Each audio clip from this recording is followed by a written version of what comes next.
Good evening, everybody. Hopefully you can hear me. If you can just put a short message in the chat, which should be up the top, just saying, yes, we can hear, that would be great before we kick off.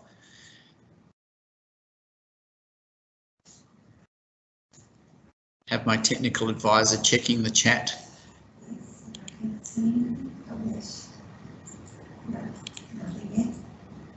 Hello?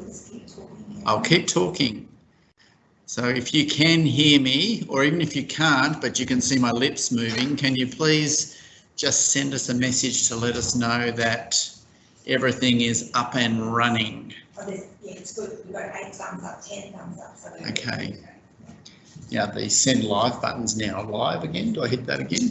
That's fine, but I'll see it with the okay, screen. Excellent. All right, we've had some confirmation that we are live and active. So good evening, everybody. Welcome. Thank you for spending time with us this evening in our Year 10 Parent Information Evening as you begin that transition into the senior years of schooling with your children. My task is really simple this evening. I'll do a little bit of a welcome, share a few personal insights, and then I'll hand over to my intrepid team of staff who are all positioned here at the college today.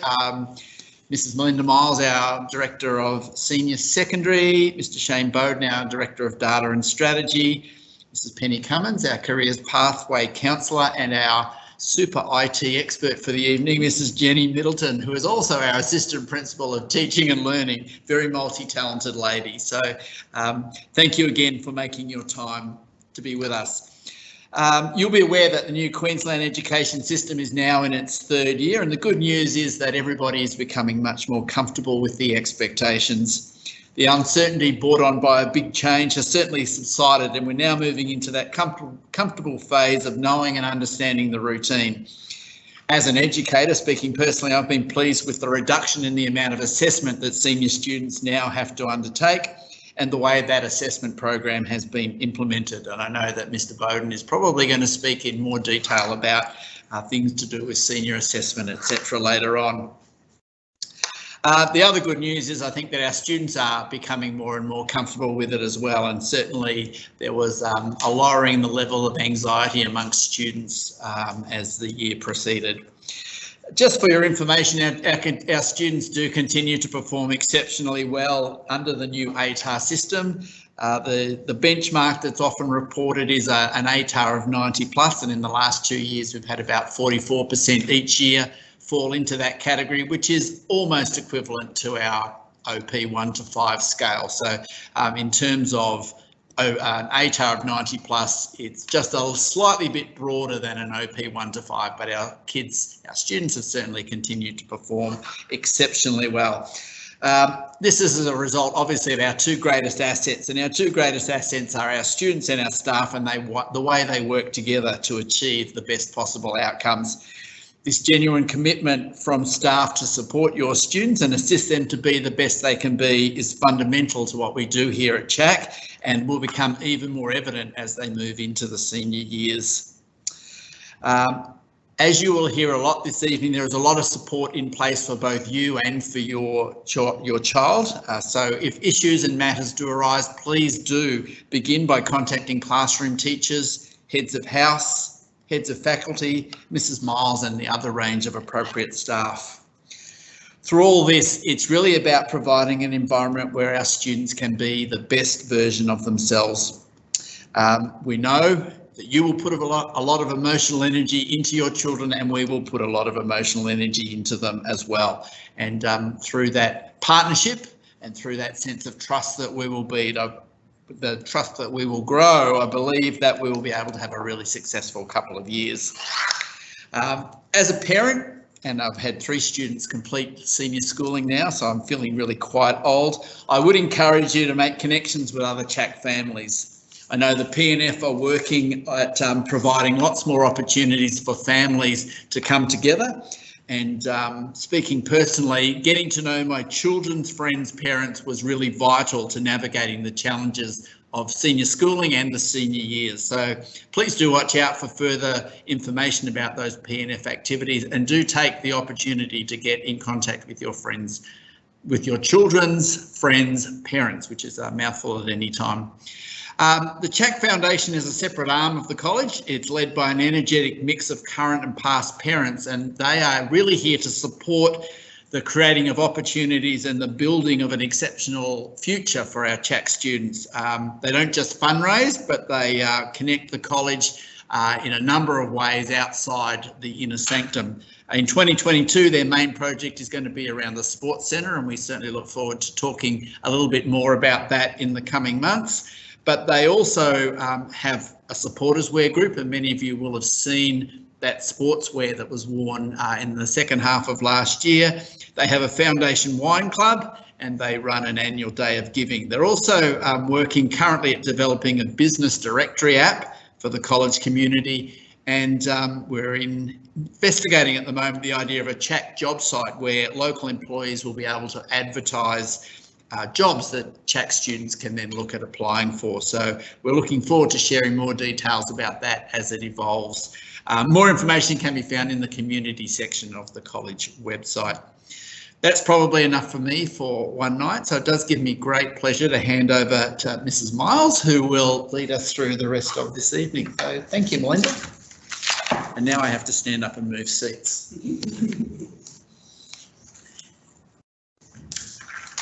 Thank you, Gary. Okay.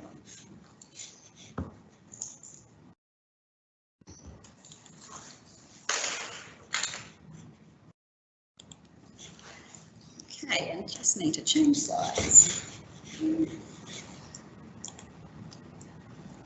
go.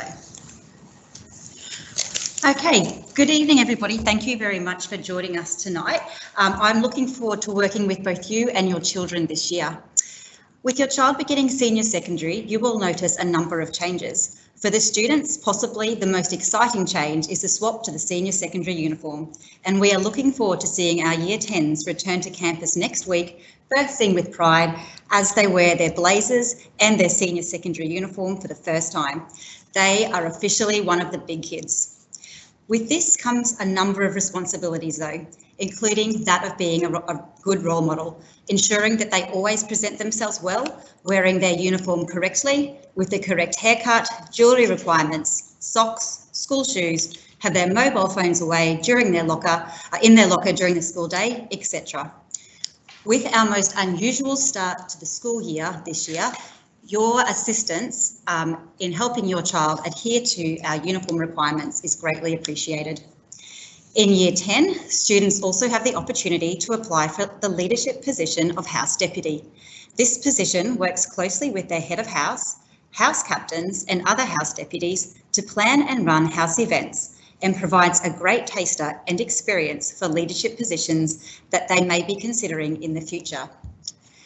This year, there is a focus on pathways, and this is the topic of our first CHAC-COM unit.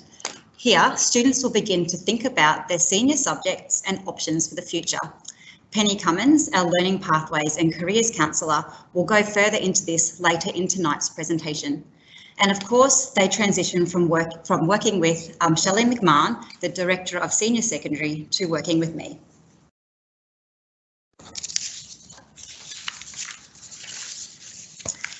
In my role, I work with your children, overseeing their academic progress. I work closely with Penny Cummins, our Learning Pathways and Careers Counsellor, and Kate Horton, our Head of Inclusive Education. From a more pastoral and wellbeing perspective, I work closely with the Heads of House, Director of Junior Secondary, Mr Pavish, our Assistant Principal of Administration and Pastoral Care, Brother Nathan, our College Psychologists, and our school nurse. And I also oversee the Senior Secondary Pastoral Programs. I'm pleased to inform you that we now have 2 college psychologists working with our secondary students, Amy and Alex. You can see their photos on the slide here, and I've also added a photo of Sherelle, our nursing consultant, if you had not had the chance to meet her yet.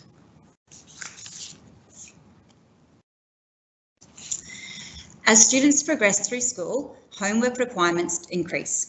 Such learning aims to enhance, consolidate and enrich the learning that occurs in the classroom. In Year 10, it is expected that students complete 2 hours of enhanced learning at home. Please note though that this will not always take the form of traditional homework. Students may be asked to review their class notes, watch flipped classroom style videos, research, complete specific activities, to name just a few. If your child comes home and says that they have no homework, this is most likely not the case. There is always revision and reviewing of class notes that can be completed, and this is a habit that they should be developing now. It is important that students have a study space that is quiet and free from distractions, so this means putting their mobile phones away. As students move into senior secondary, we prepare them for the expectations and requirements of years 11 and 12, and our assessment policy reflects this. This policy is aligned with the QCAA's requirements and is clearly set out in the student diary. For assignments, they will be collected at the beginning of that lesson or by 2 p.m. on the due date. If a student is absent on the day of submission, they should email the assignment or have a parent or sibling submit it at school. If this is not possible, medical evidence is required for senior secondary students. Of course, though, there can be unforeseen circumstances from time to time, and any student in Year 10 can apply for an extension, with an application submitted no later than 2 days before the due date. An application for assignment extensions can be collected from student reception, and once completed by the student and parent, should be submitted to the subject teacher, who will forward it on to the head of faculty for consideration. Documentary medical evidence may be required. The assessment calendar will be published by the end of week 3, and assessment dates for both assignments and exams for semester 1 can be found there.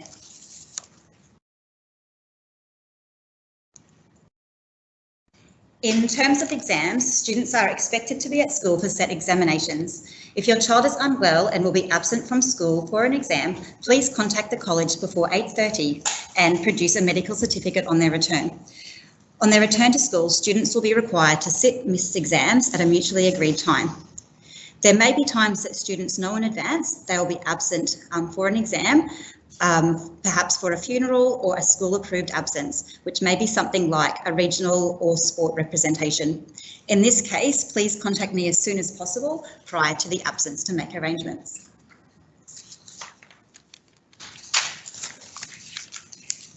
Special provisions are provided to students with a diagnosed disability or learning difficulty resulting in a functional impact that prevents them from accessing and responding in timed assessment on the same basis as their peers. The adjustments made depend on the functional impact and differs from student to student, but can include provisions such as rest breaks, extra time, or assisted technology. Kate Horton, our Head of Inclusive Education, or I, can be contacted if you believe that your child would benefit from special provisions. Medical documentation is required for all applications, and in the case of social and emotional disability, updated documentation is required every 6 months. With your child moving next year into Year 11, they may wish to apply for Access Arrangements and Reasonable Adjustments, or ARA, and for this we need to apply to the QCAA. The QCAA requires medical documentation to be updated no earlier than the commencement of Year 10. Please do feel free to contact either Kate or me if you have any questions regarding special provisions. I'll now pass you over to our Director of Data and Strategy, Mr. Shane Bowden, and I'll be back again a little bit later.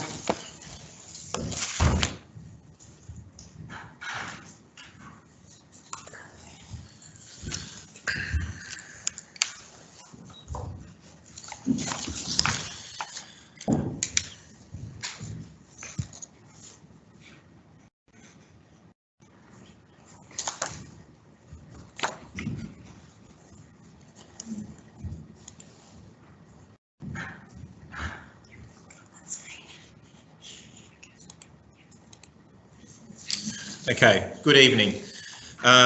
First of all, I'd like to give a little discussion around how we use data here at the college. Data is the starting point for conversations, planning and action around improvement to student learning and wellbeing. It is the evidence that decision making is based on, and it is what we use to progress learning here at CHAC. It is the basis for goal setting, strength and gap identification, as well as planning, and the effective use of data and feedback links directly to points 2 and 3 of Pillar 1 of our strategic focus for this year. So what are our current sources of data? So we have many varied sources of data here at CHAC, and this is just a snapshot of the primary ones. So obviously we have our reporting data, which you would see twice a year with the reports. We have our historical data, so our ATAR, our OP data from the previous system, as well as our NAPLAN data, which we draw on from the child's inception at the college right through to the end of year 12. We have continuous reporting data, which I will talk about later. Our learning analytics data, which I'll also talk about. Our academic assessment services data, or Orwell data, as we call it here, in years 4, 6 and 10, which is really good external data that we use here at the college. Our general characteristics data, which is also known as our learner behaviour data that you would see on our report card. Our primary specific data, such as our PM benchmarking data and PAT testing, and of course qualitative data such as classroom observations and many others. So, one of the enhanced features of the college's reporting structures is the ability for students and parents to access their individual assessment item results, progress and teacher feedback online via our Learning Analytics website. A lot of parents will be familiar with this platform, so I'll move through this relatively quickly. So parents should now have their login details. All new families received login details a couple of weeks ago, and previous or existing families have their login details from last year. For further information regarding accessing Learning Analytics or any of our other online platforms, please refer to the Online Platforms Access and User Guide.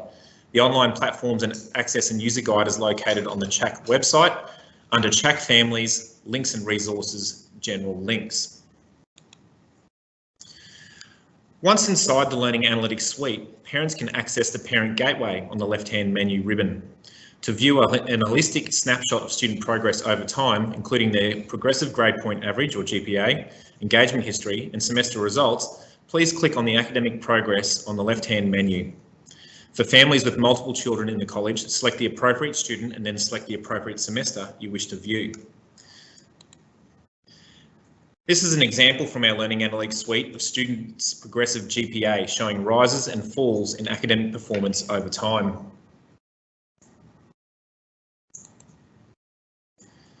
This is what a sample student's engagement history looks like, displaying student performance according to the learner characteristics, behaviour and attitude, home study, and learning in class. All very important pastoral information.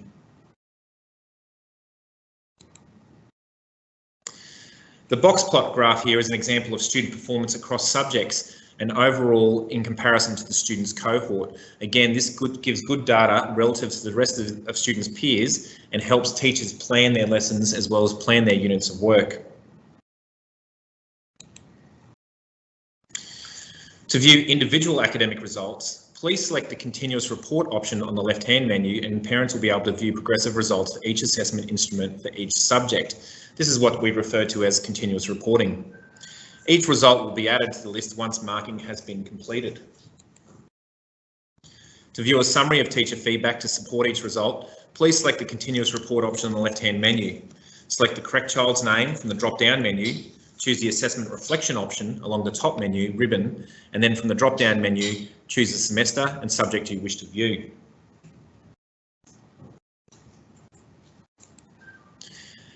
You'll be taken to a page that looks like this. Under the continuous reporting structure, the college has provided some guidelines around the type of feedback that we believe will provide the most value to students, parents and staff, including a mix of positive and improvement information.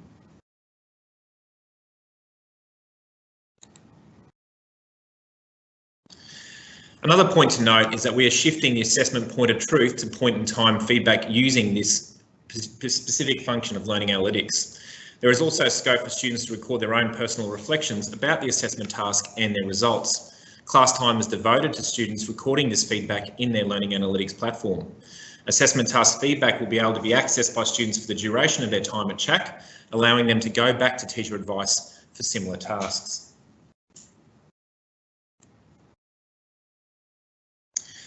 A strategic initiative introduced last year was data placemats. These placemats provide quick, easy access to the strengths, weaknesses and strategies required to plan and deliver lessons and support targeted teaching. They draw information from a range of internal and external data sources to provide a snapshot of class and student ability at any given point in time. Teachers review and develop their class placemats to support differentiation in the class and cater for students requiring adjustments. Placemats are designed to be able to be opened up each lesson so teachers know what to target for each of their classes. And as outlined at the top, students should also be tracking their progress and engaged in their own improvement process using their learning analytics data and having those conversations with their teachers and parents. The ATAR system. Now, with many, obviously all of our Year 10s going into Year 11 and 12 next year, this is of high importance to all of you here. So this is Queensland's system of senior assessment for university entrance. The calculation of subject results, students' results will come from their achievement in 3 school-based assessments and 1 external assessment. The external assessment will be set and marked by the QCAA, the Queensland Curriculum and Assessment Authority. The calculation of tertiary entrance ranks is completed by comparing student results across subjects. For non-ATAR students, some students will not seek an ATAR but pursue an alternative way of entering university or further training, and we do have pathways for that, which Ms Cummins will be talking about later. The ATAR is comprised of results that you achieve at Unit 3 and Unit 4 in 5 general subjects, or 4 general subjects and 1 applied subject or completed VET qualification, that is a Cert 3, a Certificate 3 level or above. Units in Year 11, Units 1 and 2 do not contribute to the ATAR. To be eligible for an ATAR, you must successfully complete an English subject. In addition, there may be prerequisites for particular courses. In careers interviews to take place in Term 2, Ms Cummins will discuss eligibility on a one-to-one basis with you and your student. The ATAR rank ranges from 99.95, which the top 31 approximately each year achieve, to the lowest rank of 30. In the ATAR system, there are fewer assessments. There are only 4 assessments in this newer system, as opposed to 8 potential assessments in the previous system. Students receive marks out of 100 for each subject. In maths and science subjects, the external assessment piece contributes 50% of their overall result, whilst in all other subjects only contributes 25%. The external assessment is set and marked by the QCAA and will be common to all schools across Queensland. Units 1 and 2 will be completed by the end of Term 3 in Year 11, with Unit 3 starting at the beginning of Term 4 in Year 11. Units 3 and 4 only count towards the ATAR. Please note that whilst in Year 10 we are preparing students for their senior phase of learning, at CHAC we do not start Unit 1 until the students begin Year 11. And with that, I'll now pass on to Ms Penny Cummins, our Learning Pathways and Careers Counsellor.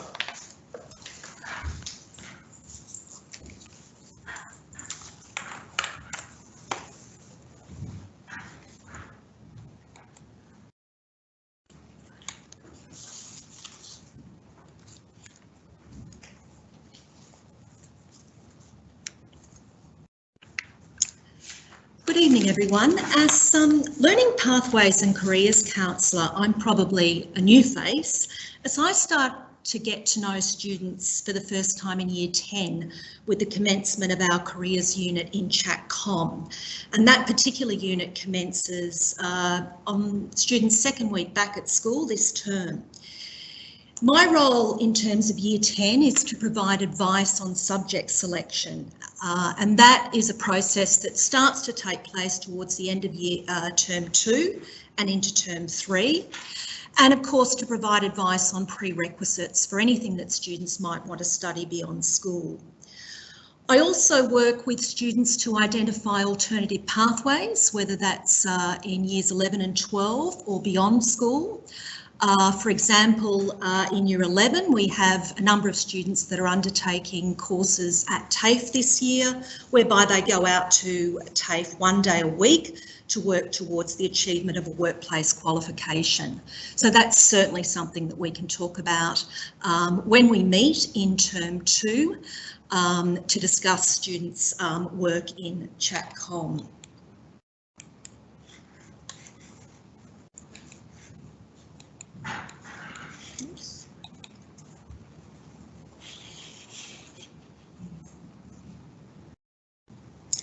In terms of careers education, this is the careers education that we undertake in at CHAC-COM. Students will do a series of quizzes and activities, and these are designed to provide them with some insights into their strengths and their interests, and the kind of careers that might reflect those interests. They will have some time in Chatcom to start investigating careers of interest, with the view to preparing what is known as a senior education and training plan. That set plan is the focus of our discussions when we meet in Term 2, and it will mean that when students go into the subject selection process in Term 3, they've already started to give some consideration to some of those subjects that they might look at studying in years 11 and 12. Importantly, Year 10 though is about exploring and investigating careers, courses beyond school, and of course in Year 10 about exploring as many different subjects as possible. Very few students will have a really clear idea about careers or jobs that they wish to pursue at this stage, but we do want them to start thinking and exploring who they are and what pathways might suit them in the future.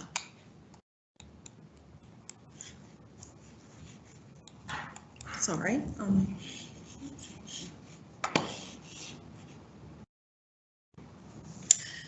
The port of call for all things to do with careers and information is the Chat Careers website, and I'll be introducing this website to students in Chatcom over the next couple of weeks. But it is something that parents will find informative. There is a tab there specifically for parents.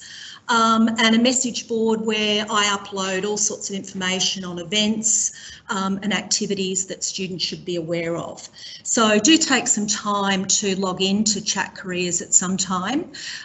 Also, I should point out within that site, students have their own secure area, and that is where their activities and quizzes from Chatcom are stored. So when we meet in Term 2, we take some time to have a look at the outcome of some of those quizzes and activities to see if we can identify some of those interests coming through.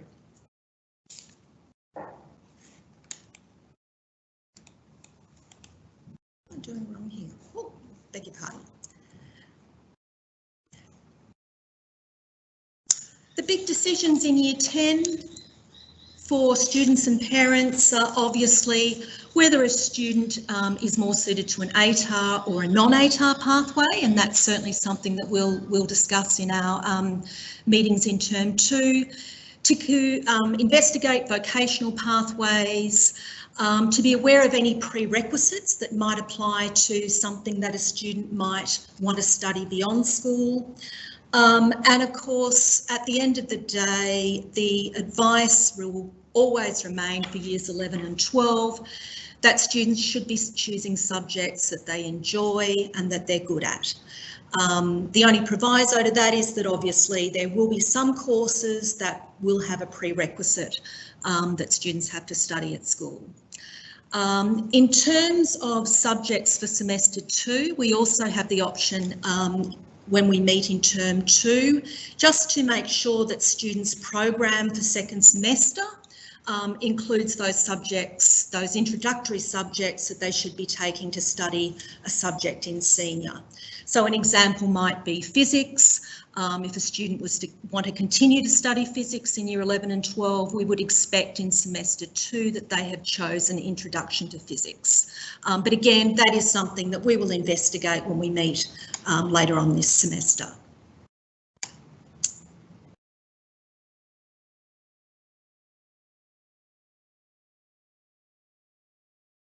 So support for Year 10s in terms of pathways obviously includes the work that we're going to be doing in Chatcom this term. It includes the preparation of a senior education and training plan, which will be the focus of our conversation in Term 2, and parents, of course, will be invited to attend those conversations. Please keep a watch on my newsletter article and be mindful on Chat Careers you will find a very extensive newsletter that's published every fortnight.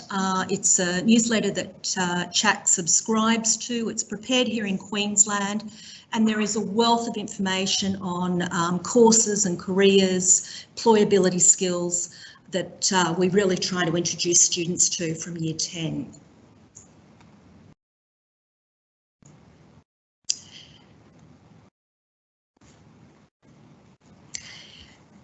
parents can help.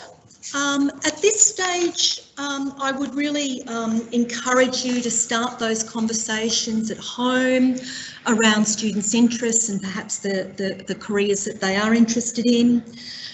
Certainly ask them in a few weeks' time about the work that they are doing in Chatcom. And if they have an idea or perhaps start mentioning a career of interest, do jump online and start investigating those courses through universities. Universities have very user-friendly websites, and it's never too early for students to start investigating those courses. As I said, will reach out to all Year 10s to have a conversation in Term 2, but in the meantime, please know that at any time Year 10s or their parents are welcome to make an appointment to have a chat about pathways or careers beyond school. And the easiest way to do that is to go to the Chat Careers website, where you will find a book an appointment tab.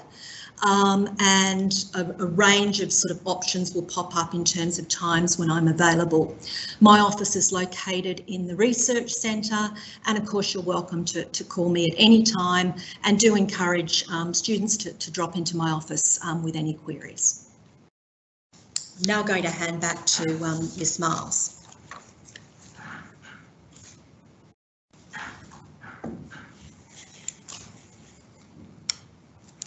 Thank you, Penny. I'd now like to take a little bit of time to talk through our pastoral program. At the college, we keep up to date with the latest research such as that of the Mission Australia Youth Survey. This survey is the largest annual survey of young people in Australia. It's now in its 20th year, and it aims to identify the values, aspirations, and issues of concern to young people. In 2021, over 20,000 young people aged 15 to 19 participated in the survey, and you can see the key findings from last year's survey on the slide. Findings such as this help to shape our pastoral programs, in particular Chatcom. We have a strong and supportive network to support both you and your child, including homeroom teachers, classroom teachers, heads of house, heads of faculty, directors. We have 2 psychologists who I showed you the photos of just a little earlier, Amy and Alex, that work with our secondary students. We've got brother Nathan and our nursing consultant, Sherelle Whitaker. Our Chatcom programs are always responsive to current concerns. Our topics for this year, for Year 10s, will include things like a careers unit, a mental health unit, and then following that is a practical unit, building character, global citizenship, and setting the tone. Previously, following on from our mental health unit, and to encourage students to maintain and nurture their mental health, we have had a taster practical unit. We do activities like crochet, fitness, dance. The possibilities here are endless. If you have a hidden talent and would like to volunteer your time a little later in the year, please let me know, as we'd love to have some parent volunteers come along. Homeroom mentoring is another aspect of our pastoral program and takes place every Wednesday morning. The overarching goal of this program is to enhance the pastoral care and personal development of all students within the college. While this program is predominantly led by students, heads of house and homeroom teachers play an active role in the oversight of each session.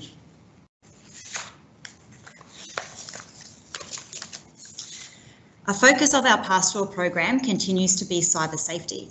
This year we have Brett Lee, who is an expert in the area, coming to the college on Wednesday the 16th of March to address the students. That evening, a parent presentation will be held from 6:30 to 8 p.m. I have been to a number of Brett's presentations in the past and highly recommend coming along. His advice has helped me both as a teacher of adolescents and as a parent. While at times confronting, his presentations provide much very important information and useful tips to help our children navigate the cyber world safely. Another topic of increasing importance is sleep, and this was a topic of our most recent professional reading that our principal, Gary, sent to staff. It was alarming to read that Australian teens are the third most sleep deprived in the world, with more than 70% of Australian high school teens suffering from regular sleep deprivation.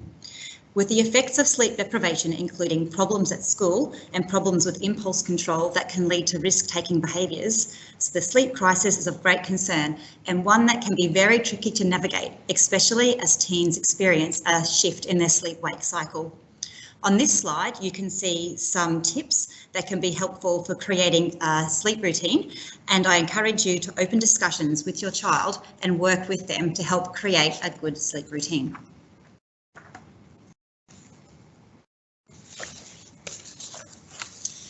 Alcohol and drug education is explicitly covered in the HPE curriculum and the Chatcom program. Vaping is of particular concern at the moment, Australia-wide, and a topic that we are embedding into our Chatcom program as well. A really good website to go to that I use often as a PE teacher is Positive Choices, and this has got a little section for parents with some commonly asked questions, which you might like to have a look at.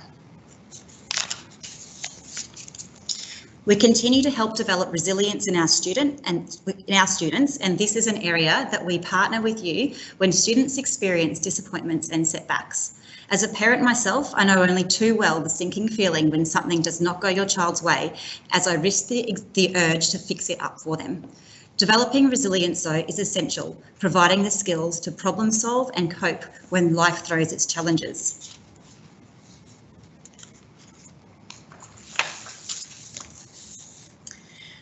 While the academic demands do increase in senior secondary, it is so important that students have time for family and friends, time for sport, music and activities that they may enjoy. Encourage your child to develop a planner. This not only helps them to manage their time, but can help to alleviate stress as the assessment periods approach. If you or your child have any concerns, please do reach out. In the first instance, encourage your child to address the problems themselves, and they can do this by contacting their homeroom teacher or relevant subject teacher, either in person or by email if they feel more comfortable this way. After this, the next point of call is either the appropriate head of faculty for a specific subject-related concern or their head of house if it's a more overarching concern, either academically or pastorally. Following this, please do feel free to contact me by phone or email. On this slide, there are contact details for our key staff that you've heard about tonight. I'd like to thank you all for your attendance, and I hope to see you at the Brett Lee evening in March. We will now keep the chat open for questions, so please do ask questions and we'll respond. Thank you very much.